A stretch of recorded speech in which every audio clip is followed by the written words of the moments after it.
और हमारी ही तेल कंपनियां दुनिया के 15 देशों में 30 रुपए प्रति लीटर जो है पेट्रोल बेच रही है और भारत में 90 रुपए प्रति लीटर पेट्रोल बिक रहा है। और जब हमने यह बात पूछा तो एक जो है समर्थक गुस्सा हो गया। हम उसको भक्त नहीं कहते हैं। भक्त क्यों कहेंगे? इससे भक्त और भगवान की बदनामी हो जाएगी। तो मैं उनको भक्त नहीं कहता। ये जो समर्थक है ये गुस्सा हो गया और बोला पेट्रोल ही पियोगे क्या?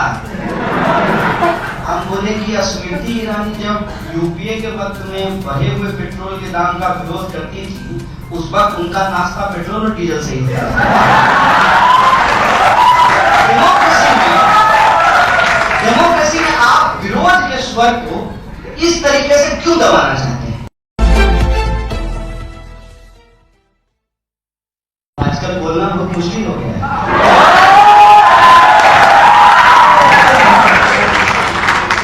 जब देश में प्रधानमंत्री अपने मन के अलावे और किसी की बात नहीं सुनते हो तो बोलना मुश्किल है। लेकिन मैं फिर भी बोलूंगा क्योंकि ये धरती भूपेन हजारिका की धरती है और हम इस देश की विरासत में तमाम तरीके के ऐसे लोगों को जानते हैं जिन्होंने बोलने का खतरा उठाया है। बोलने के चलते लोगों के जुबान काटे गए हैं, लोगों पे गोलियां चलाई गई हैं, लोगों को जेलों में डाला गया है। लेकिन फिर भी हम बोलेंगे क्योंकि हमने पढ़ा है बोल भी लब आजाद है तेरे, इसलिए हमें बोलना है। और मैं अपने मन की बात नहीं करूंगा, मैं जन की बात करूंगा और देश की बात करूंगा। आप सब लोग यूथ हैं ज्यादातर, वैसे जो एज में यूथ नहीं है उनके बारे में अंग्रेजी में एक फ्रेज है, age is number, young is feeling. तो आप सब हमारे लिए यूथ हैं क्योंकि इतना खतरा उठा करके आप इस हॉल में आए हैं। आप सबको यूथ अब आप खुद ही इस बात को समझ लीजिए कि इस देश में सुनना और सुनाना कितना मुश्किल हो गया है कि मैं कोई AK-47 लेकर के नहीं आया हूं। मेरे आप हाथ भी देख लीजिए, नाखून सब कटा हुआ है, सर पे कोई सींग भी नहीं है और मेरे बोलने से पता नहीं कुछ लोगों को क्या होता है। वो ना मुझे सुनना चाहते हैं ना मुझे बोलने देना चाहते हैं। अरे भाई मेरी नहीं तो कम से कम प्रधानमंत्री की सुन लो। उन्होंने कहा है डिजिटल इंडिया। अब बताइए डिजिटल इंडिया में आप किसी को बोलने से रोक सकते हैं? ध्रुव राज जी विदेश में बैठ करके बोल रहा है और हम देश में आकर के गुवाहाटी में नहीं बोल सकते हैं। ये कैसी परिस्थिति है? आप मुझे जितना रोकेंगे मैं उतना बोलूंगा। इस बात को आप अपने दिमाग में डाल लीजिए। आप लोग वो न्यूटन का थ्योरी पढ़े होंगे कि जिस चीज को हम जितना दबाते हैं वो चीज उतने तेजी से अपोजिट डायरेक्शन में ऊपर उठ करके आता है। आप जिसको दबाने का प्रयास करेंगे वो उतना ही बोलेगा। अगर भरोसा नहीं है तो राफेल डील का उदाहरण हमारे सामने आप देख लीजिए। राफेल डील को ये जितना दबाने का प्रयास कर रहे थे उतना यह मुद्दा जो है बार बार हमारे सामने आ रहा था और हर बार सरकार को अपना स्टेटमेंट बदलना पड़ रहा था। याद कीजिए सबसे पहला सवाल पूछा गया था कि राफेल का दाम बता दीजिए। प्रधानमंत्री जी LED बल्ब का दाम बता रहे थे लेकिन राफेल का दाम बताने के लिए तैयार बता देते कि पहले यूपीए के वक्त में 600 करोड़ में करार हुआ था, फिर जो है उसको हमने अपने दोस्त को फायदा पहुंचाने के लिए 1600 करोड़ कर दिया है। सच को स्वीकार कर लेने में क्या दिक्कत है? लेकिन नहीं बोले। अब जब एक बात को दबाया तब दूसरी बात निकल करके सामने आ गई कि रिलायंस को ही टेंडर क्यों मिला, रिलायंस को ही ठेका क्यों दिया गया। हिंदुस्तान एरोनॉटिकल लिमिटेड जिसको हाल कहते हैं HAL, गलत होगा तो ठीक कर लीजिएगा। हम प्रधानमंत्री थोड़ी हैं कि अपनी गलती स्वीकार नहीं करेंगे। फार्मास्यूटिकल लिमिटेड के एक्स डायरेक्टर ने कहा कि हम राफेल बना सकते थे, हमको बनाने ही नहीं दिया। ये तो वही बात हो गई हमारे पापा, हमारे नहीं, पात्रा जी की, जिसकी चौकीदारी करते हैं, जिसकी दरबानी कर रहे हैं, उसको अकेले रेस में दौड़ा दिया और ताली बजाने लगे, फर्स्ट आया, फर्स्ट आया।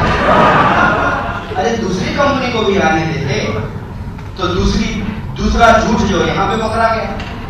और तीसरा झूठ निकल करके आया जब फ्रांस के पूर्व राष्ट्रपति ने कहा कि सरकार ने ही नाम सुझाया था। अब कह रहे हैं कि नहीं, सरकार का इसमें कोई लेना देना नहीं है। सरकार का कोई लेना देना कैसे नहीं है? मैं यही सवाल पूछता हूं। जब आप सरकार हैं तो टेंडर सरकारी कंपनी को क्यों नहीं दिया गया? यह सवाल मैं आपसे पूछना चाहता हूं। मैं यह सवाल पूछना चाहता हूं कि प्रधानमंत्री मुस्कुराता हुआ चेहरा, जैसा आपको पेट्रोल पंप पर दिखता होगा, वो मुस्कुराता हुआ चेहरा आपको जियो के प्रचार में दिख जाएगा, लेकिन बीएसएनएल के प्रचार में नहीं दिखेगा। मैं यही सवाल पूछ रहा हूं कि आप किसके प्रधानमंत्री हैं? आप सरकारी प्रधानमंत्री हैं कि आपका भी निजीकरण हो गया है, आपका भी प्राइवेटाइजेशन हो गया है? संसद भवन चल रहा है हमारे टैक्स के पैसों से, जनता के टैक्स के पैसों से। सरकार वेतन लेती है हमारे टैक्स के पैसे से। प्रधानमंत्री घूमते हैं, ठीक है, जहाज अदानी का है, प्रधानमंत्री तो देश के हैं ना, हमारे टैक्स के पैसे से। और प्रचार कर रहे हैं प्राइवेट कंपनी का, ठेका दिलवा रहे हैं प्राइवेट कंपनी को। एक एक करके इस देश के सरकारी संस्थानों को बर्बाद किया जा रहा है। हकीकत क्या है जरा देख करिए। मुझे इसमें कोई दिक्कत नहीं है कि कोई व्यक्ति यदि किसी को पढ़ाना चाहता है और निजी स्कूल खोलना चाहता है वो खोले, इसमें कोई दिक्कत नहीं है। कोई व्यक्ति या कोई संस्था, कोई कंपनी यदि लोगों का इलाज करना चाहती है तो वो हॉस्पिटल खोले। लेकिन ये कोई कह दे कि सरकारी संस्थाएं बेकार होती हैं और प्राइवेट संस्था बहुत अच्छी होती है, तो इस देश में सरकार की भी जरूरत नहीं है। कह दीजिए कि प्राइवेट कंपनी का सीईओ बहुत परफॉर्मिंग है, इसलिए प्रधानमंत्री नहीं चुनेंगे, हम लोग सीईओ का चुनाव किया है। डेमोक्रेसी का क्या मतलब होता है? और डेमोक्रेसी को धीरे धीरे आप मोमोक्रेसी में कन्वर्ट कर रहे हैं। रियलिटी से कोई मतलब नहीं है, परसेप्शन को फैला रहे हैं। और ये परसेप्शन बनाया गया है कि सरकारी कंपनियां परफॉर्मिंग नहीं होती है। मैं डेटा के साथ बात करता हूं, मुझे जो है झूठ बोलने की आदत नहीं है और मुझे झूठ बोल करके प्रधानमंत्री भी नहीं बनना। तो ये आपको बता दूं कि डेटा क्या कहता है। देश की top hospital all India institute of medical science, AIIMS, अभी तो प्रधानमंत्री जी बोले थे कि 15 एम्स बनाएंगे, एक भी नहीं बनाएंगे, हो सकता है 2022 में बनाएंगे। गोल पोस्ट जो है बहुत चालाकी से शिफ्ट कर दी है और इनकी सारी योजना पूरी होगी 2022 में। मतलब जुमलेबाजी जो है वो 5 साल के लिए नहीं, पंचवर्षीय योजना नहीं है, 10 वर्षीय योजना है। इसीलिए सारी योजना आयोग को खत्म कर दिया गया है।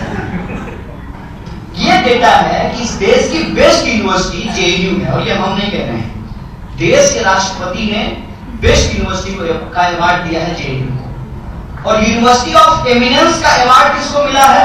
जियो, जो अभी बना ही नहीं है।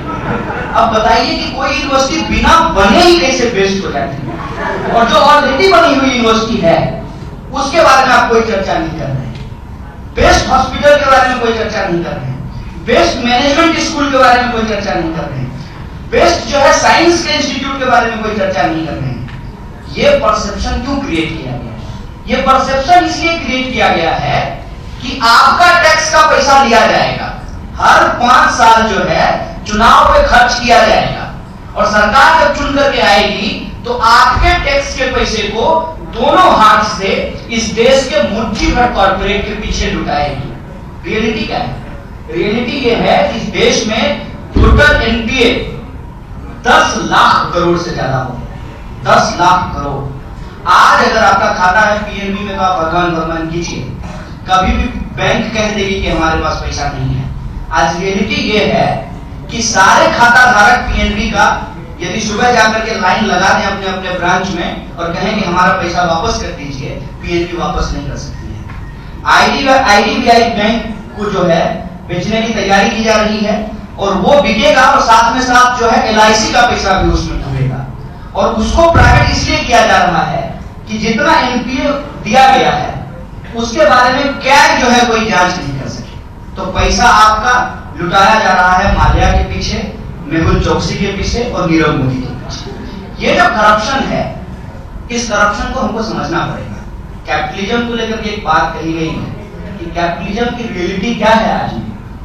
रखिए, वक्त के साथ चीजें बदलती हैं, कैपिटलिज्म भी धीरे धीरे बदलेगा, लेकिन आज जो जिस तरह के इकोनॉमिक माहौल में हम लोग जी रहे हैं, इसमें हो ये रहा है कि privatisation of profit and socialisation of loss हो रहा है। इस बात को आप समझिए कि पैसा जब कमाती है कंपनी, जैसे हुआ 12,000 किसान आत्महत्या किए हैं इस देश में एक साल में, और उन किसानों को देने वाली जो बीमा कंपनी है, again friend of Modi ji, उस कंपनी को 10,000 करोड़ का मुनाफा हुआ।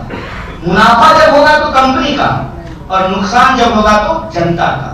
आपको पता भी नहीं चलता है कि आपके खाते से 50 रुपया 100 रुपया काट लिया जाता है, और ये सब मुंह दिखाई है। कल को हो सकता है कि बैंक ये कानून बना दे कि आपका चेहरा हमारे सीसीटीवी कैमरे में आ गया है, आपको 251 रुपया मुंह दिखाई दे रहा है। ये क्या है? पहले कहे कि जीरो बैलेंस पे खाता खुलवाइए, और जब आप खाता खुलवा लिए हैं तो कह रहे हैं कि मिनिमम बैलेंस मेंटेन कीजिए, नहीं तो आपसे फाइन काटेंगे। और एसबीआई की रियलिटी ये है कि जितना उसका प्रॉफिट है उससे ज्यादा तो उसने पनिशमेंट में पैसा वसूल लिया है, फाइन में पैसा वसूल लिया है। ये पैसा किसके ऊपर लुटाया जा रहा है? और ये तो हमारा रियल इशू है, जहां हम देखते हैं कि एक तरफ क्रूड ऑयल का प्राइस लगातार घट रहा है। आप लोग असम में कहें, डिब्रूगढ़ बगल में है, अच्छा से पता कर सकते हैं रियलिटी क्या है। लगातार जो कच्चे तेल की कीमत है वो कम हो रही है, और हमारी ही तेल कंपनियां दुनिया के 15 देशों में 30 रुपए प्रति लीटर जो है पेट्रोल बेच रही है, और भारत में 90 रुपए प्रति लीटर पेट्रोल बिक रहा है। और जब हमने ये बात पूछा तो एक जो है समर्थक गुस्सा हो गया। हम उसको भक्त नहीं कहते हैं, भक्त क्यों कहेंगे? इससे भक्त और भगवान की बदनामी हो जाएगी, तो मैं उनको भक्त नहीं कहता। ये जो समर्थक है ये गुस्सा हो गया और बोला पेट्रोल ही पियोगे क्या? हम बोले कि स्मृति ईरानी जब यूपीए के वक्त में बढ़े हुए पेट्रोल के दाम का विरोध करती थी, उस वक्त उनका नाश्ता पेट्रोल और डीजल से ही होता था।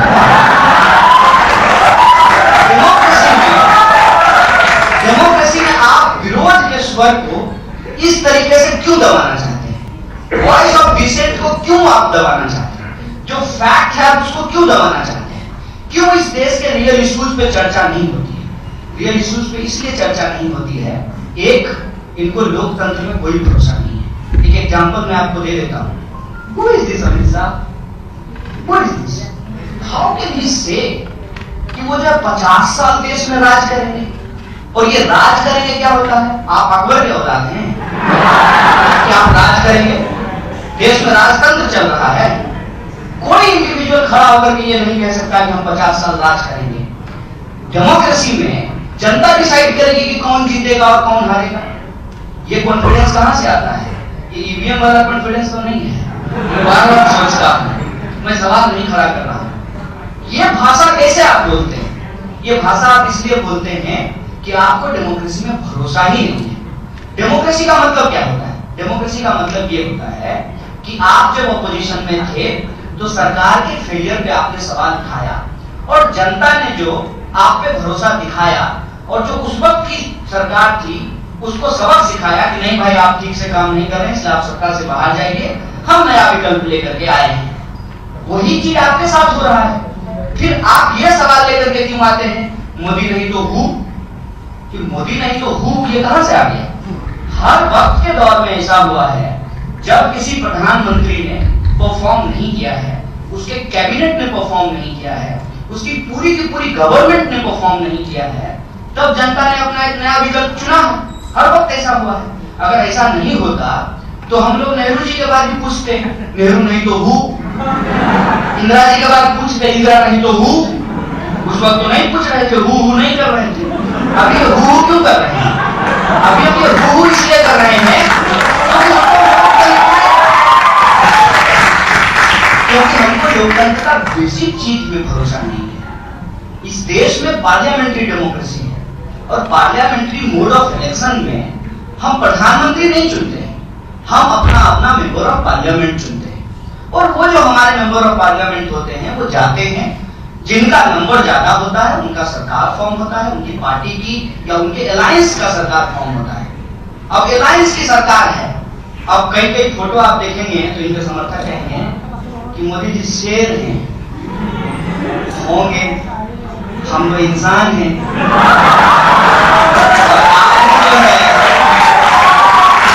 आपने कभी शेर को, किसी इंसान को गले में जंजीर बांध करके मॉर्निंग वॉक करते हुए देखा है?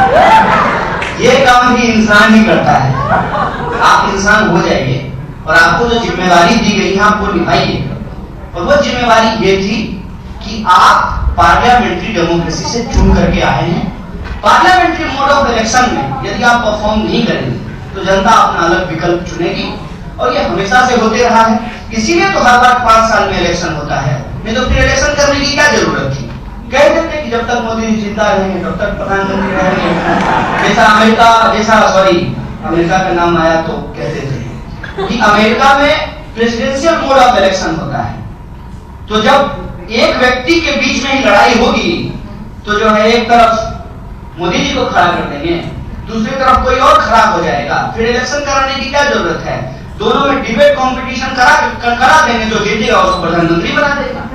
ये पार्लियामेंट्री मोड ऑफ इलेक्शन है। पार्लियामेंट्री मोड ऑफ इलेक्शन में हम मेंबर ऑफ पार्लियामेंट चुनते हैं, वो जाते हैं, जिनका बहुमत होता है वो सरकार बनाते हैं। फिर वो जो घोषणा पत्र जनता के बीच में लेके गए थे उस पर ये तो परफॉर्म करते हैं तो उनको दोबारा जो है मौका मिलेगा। यदि परफॉर्म नहीं करते हैं तो फिर उनको निकाला जाएगा। और देश के जो बेहतरीन राज्य हैं, चाहे आप केरल का उदाहरण ले लीजिए या दूसरे राज्यों का, वहां यही होता है कि हर 5 साल में सरकार जो है वो बदल जाती है। इस सवाल का जवाब ये क्यों नहीं देते हैं कि 2 करोड़ नौकरी कहां है, कहां गया काला धन? लाल किला से खड़ा होकर इनका वर्ल्ड रिकॉर्ड में होना चाहिए। कह रहे हैं कि 3 लाख करोड़ जो है काला धन वापस आया है, तो कहां है मोदी जी? अच्छे दिन हम आपसे पूछ रहे हैं कि कहां है, बता दीजिए। आरबीआई कह रही है कि सारे के सारे पुराने नोट वापस आ गए। अब उनके डिफेंस में देखिए क्या कहते हैं। डिफेंस में कहते हैं कि इनकम टैक्स देने वालों की संख्या बढ़ गई। अब मेरी मेमोरी इतनी कमजोर नहीं है, मैंने बचपन में खूब साग खाया है। ये जो है मेरी ठाक। ये 2014 के इलेक्शन कैंपेन में कहते हुए फिरते थे कि जब हम सरकार में आएंगे तो इनकम टैक्स खत्म कर देंगे। क्यों? क्योंकि इनकम टैक्स डिपार्टमेंट जितना इनकम टैक्स वसूलती है उससे ज्यादा पैसा उस डिपार्टमेंट को चलाने में खर्च होता है। और दुनिया के बहुत सारे देशों ने इनकम टैक्स डिपार्टमेंट को खत्म कर दिया है। या तो वो डायरेक्ट टैक्स लेते हैं, सेस लेते हैं, या फिर वो इनडायरेक्ट टैक्स लेते हैं। प्रत्येक जो प्रोडक्ट आप खरीदते हैं उसके साथ इनकम टैक्स लेना बंद कर दिया है। अब ये नोटबंदी की विफलता को सफलता में कन्वर्ट करने के लिए कह रहे हैं कि इनकम टैक्स देने वालों की संख्या बढ़ गई। ये तो वही बात हो गई ना कि एक मां ने जो है अपने बच्चे के लिए पतलून खरीद करके लाया। पतलून थोड़ा छोटा हो गया, बच्चा जब उसको पहना तो पता चला कि पतलून छोटी हो गई।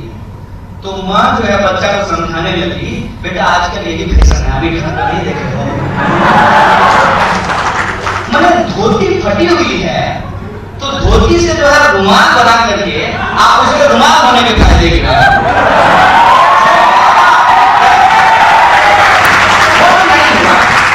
काले धन वापस नहीं आए, आतंकवाद की घटना नहीं रुकी, रोज घटनाएं हो रही हैं।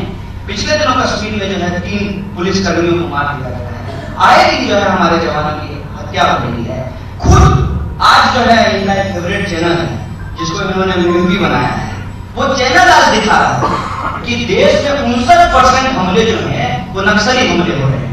ये जो हो रहा है इसका मतलब यह है कि नोटबंदी विफल हुआ है। और जीएसटी की तो हालत पूछिए ही मत।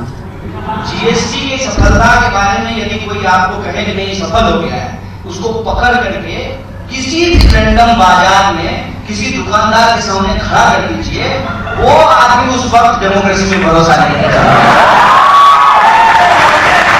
किसी भी छोटे दुकानदार से जो है, छोटे व्यापारी से, छोटे उद्योगपति से आप उनका दर्द पूछ लीजिए।